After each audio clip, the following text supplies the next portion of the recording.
Disebut ada agenda politik dalam kasus ijazahnya. Lalu benarkah demikian?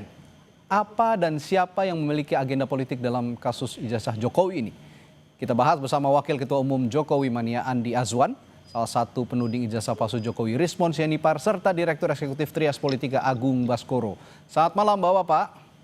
Malam Mas Radi, Pak Malam, Andi, Mas Radi. Baik. semua. Malam, Mas Radi. Saya ke Bung Andi dulu. Bung Andi, jadi berdasarkan komunikasi Anda dengan Pak Jokowi, apa yang dimaksud dengan agenda politik di balik kasus ijazah palsu ini menurut Pak Jokowi?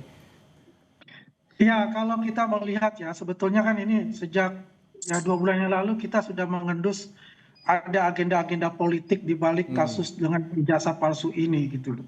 Karena ini berkaitan gitu kan, dari ijazah palsu terus ada tiba-tiba ada purnawirawan ya, kemudian muncul ada lagi penumpang gelap yang namanya Betor gitu kan, mengarang sebuah cerita fitnah-fitnah itu, dan ini nanti bermuaranya akhirnya terjadi apa? Ya pemakzulan itu kan begitu.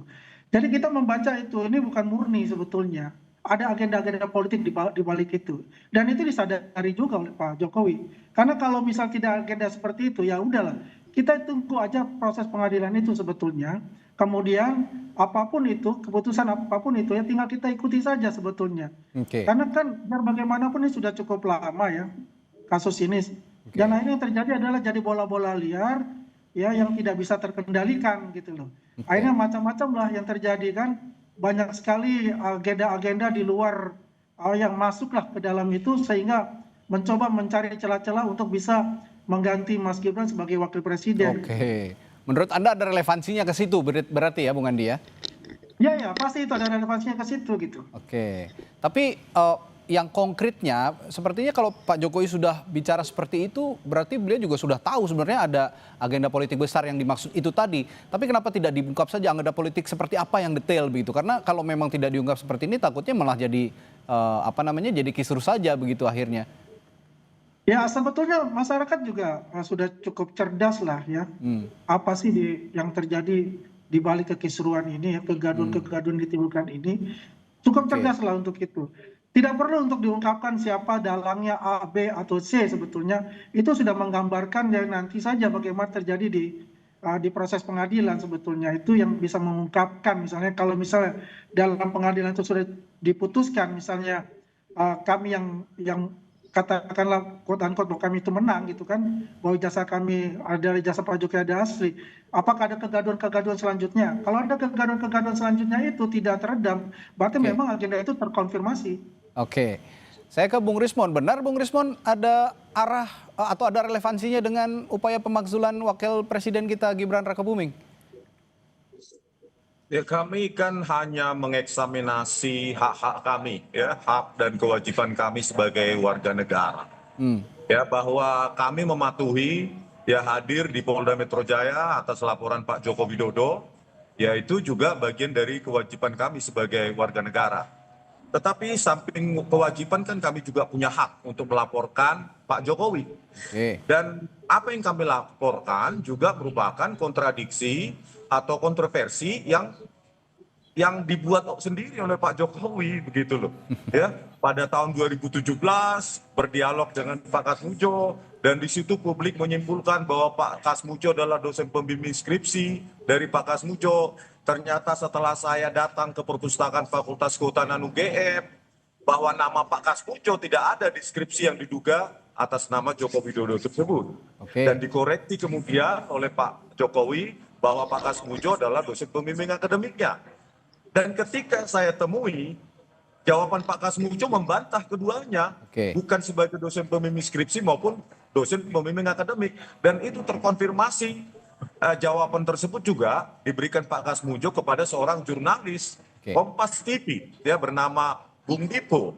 Jadi ini kan konsisten, oleh karena itu ini harus kita sudahi. Dan kami ingin mengeksaminasi ya hak-hak kami sebagai warga negara. Dan Pak Jokowi juga harus tunduk dong kalau dipanggil ya sama seperti kami datang dong begitu. Dan kami meminta tadi dan berkesempatan untuk bertemu dengan Direktur Reskrimsus Polda DIY bahwa beliau akan secara hati-hati seksama untuk meneliti laporan kami tadi. Begitu Bang. Baik. Jawaban Anda ini tetap dalam pusaran kasus, tapi pertanyaan saya tadi adalah sebenarnya untuk meng-counter menanyakan kembali, benarkah ada upaya-upaya lain di balik kasus dugaan ijazah palsunya Pak Jokowi ini? Seperti salah satunya tadi kalau kata Bung Andi soal pemakzulan katanya. Bung Rismon. Saya, Bang. Ya, Bung Rismon, Nggak ada silakan. kaitannya dengan apapun. Ini kan murni kajian ilmiah yang diduga yang dituduhkan kepada kami menjadi berita bohong. Padahal ini kan cuma ilmu dasar dalam image dan video processing. Ini kan ilmu dasar bahwa mahasiswa semester 5, semester 6 pun sanggup menganalisa ini, ya, bahwa dengan font identification itu font Times New Roman di lembar pengesahan skripsi, dan dari bundle yang didapatkan Bu Tifa pun sekarang terkonfirmasi bahwa teknologi pada lembar pengesahan skripsi tahun 1985 itu mesin ketik dan itu diberikan langsung oleh si pemilik, ya, dokumen asli tersebut baik transkrip nilai, ijazah maupun skripsi itu terkonfirmasi dengan analisa kami, begitu Bang. Baik. Jadi tidak ada motif politik apapun. Kami bertiga murni adalah pendapat akademik, ya, analisa akademik, dan siap untuk dibantah. Oke, Itulah baik. indahnya demokrasi dalam akademik. Begitu, Bang. Mas Agung, kalau gitu saya juga tanya ke Anda, analisis Anda sendiri betul ada relevansinya dengan agenda-agenda politik besar seperti yang tadi dikatakan Pak Jokowi soal kasus ijazah dugaan ijazah palsunya Pak Jokowi ini? Ya, Pak Jokowi ini kan bukan istilahnya aktor politik kemarin sore ya, dan apa yang menjadi kasus yang dihadapi berturut-turut dan bertubi-tubi menyerang beliau dan putra beliau ya, Mas Wapres Gibran semacam itu memang susah untuk tidak terkait satu sama lain karena momennya, waktunya itu Bersamaan gitu ya? gitu, bersamaan. Jadi saya sebagai analis juga kalau misalkan di panggung depan ini kasus hukum, Bang Rismon bilang beliau peneliti, nggak ada masalah saya. Tapi sebagai analis politik saya harus melihat operasi di belakang panggung itu. Ya, bagaimana pola-pola pemakzulan, pola-pola ijazah ini bekerja, terorkestrasi, orang-orangnya siapa, waktunya gimana, bagaimana pola dan momentumnya semacam itu. Dan saya melihat memang arahnya jelas karena Pak Jokowi ini terlalu kuat, Mas Radi. Ya, Anda mengatakan ya, silakan lanjut Mas Agung. Karena terlalu kuat, maka harus didelegitimasi. Oke, baik. Caranya ya tadi dengan pemakzulan, dengan ijazah, istilah kata 2 titik kasus, rusak susu sebelanga gitu. Jadi legacy beliau ingin dihancurkan juga. Jadi orang nggak akan ingat infrastruktur, nggak akan ingat capaian kita bisa melewati pandemi. Sekarang yang orang ingat top of mind-nya adalah ijazah dan pemakzulan. Ijazah dan pemakzulan, baik. Nah ini kan menurut saya kurang sehat. Kenapa? Karena di balik kekurangan beliau ada kelebihan. Sebagaimana kita lihat Pak SBY, Pak Prabowo, Ibu Mega, dan seluruh presiden yang ada. Nah maksud saya ini kan harus diobjektifikasi. Nggak ada masalah kasus ini berlanjut dalam proses hukum yang proporsional, yang profesional. Tapi harapannya ini bisa diobjektifikasi bahwa di balik itu semua juga ada jasa-jasa beliau. Nah itu saja yang paling penting yang ingin saya sampaikan. Anda mencoba objektif begitu ya dengan kondisi saat ini. Nah tadi saya tertarik dengan ada operasi-operasi sebenarnya di belakang itu berdasarkan analisis Anda sebagai analis politik begitu. Ini saya menarik perhatian saya juga. Saya akan tanyakan hal ini nanti ke Mas Andi juga, ke Bung Andi juga, apakah betul ada operasi-operasi tertentu dan siapa yang mengoperasikan? Tetaplah bersama kami di Sapa Indonesia Malam, kami segera kembali.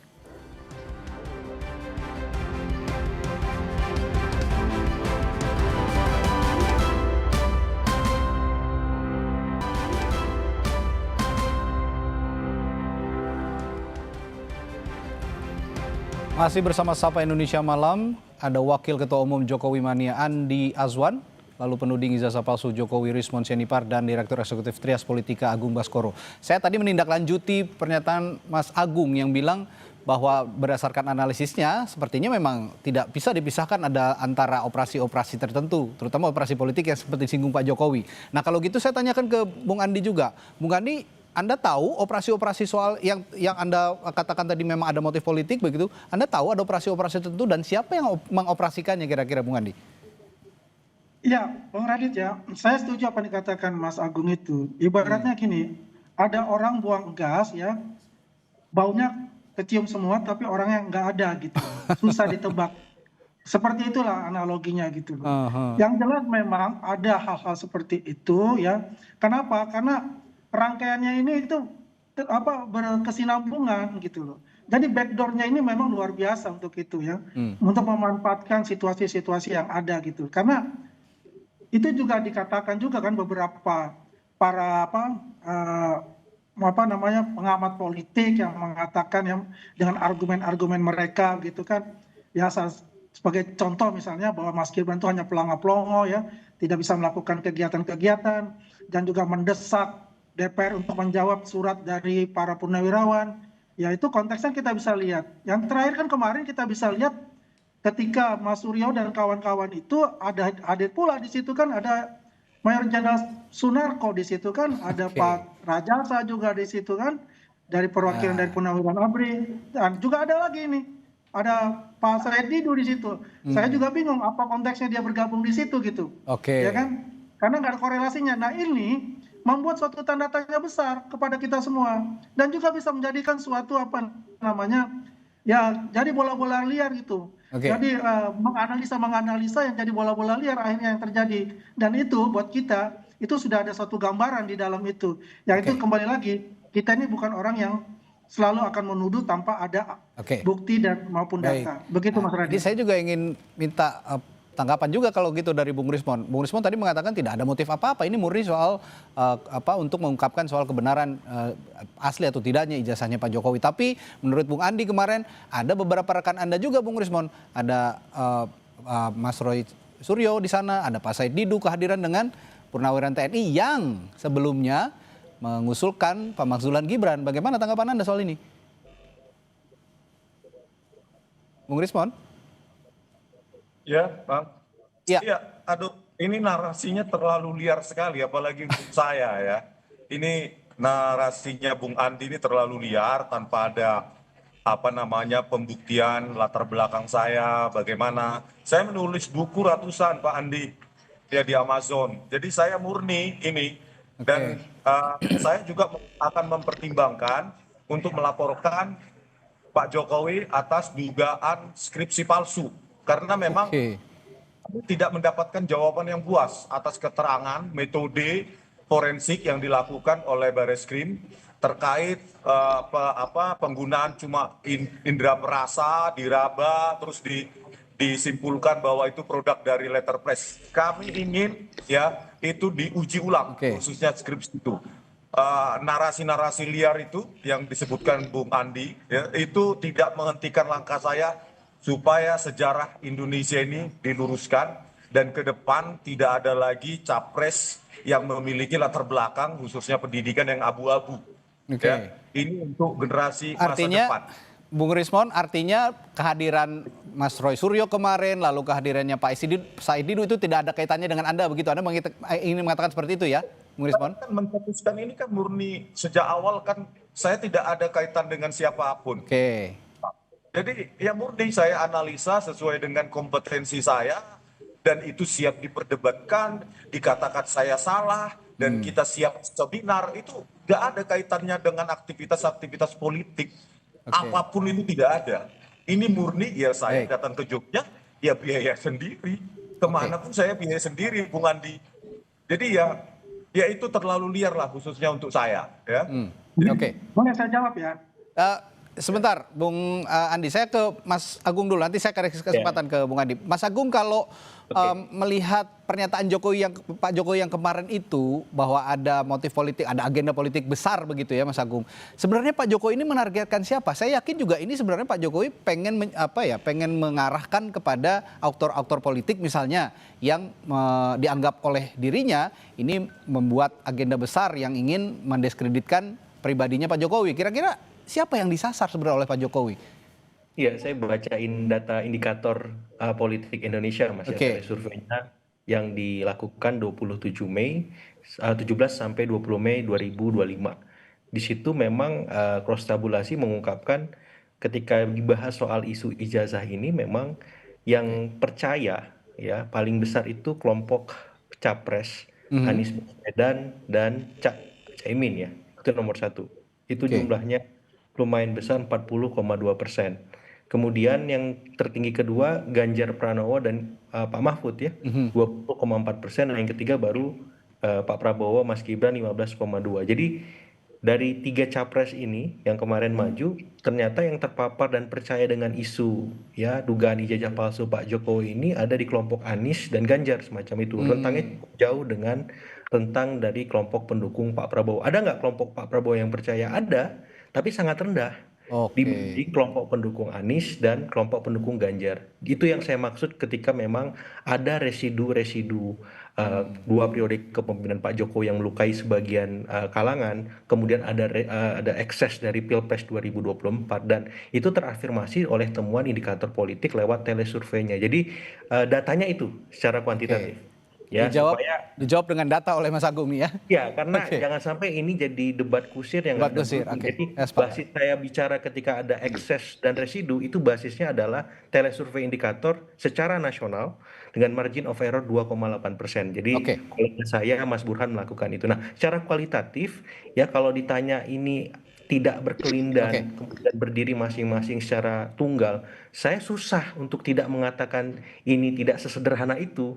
Karena apa? Karena di balik politik kita yang dinamis ini kan ada aktor-aktor, ada kingmaker, ada dewa-dewanya Mas Radi. Ya. Yang harus dalam tanda petik diseimbangkan oleh Presiden Prabowo.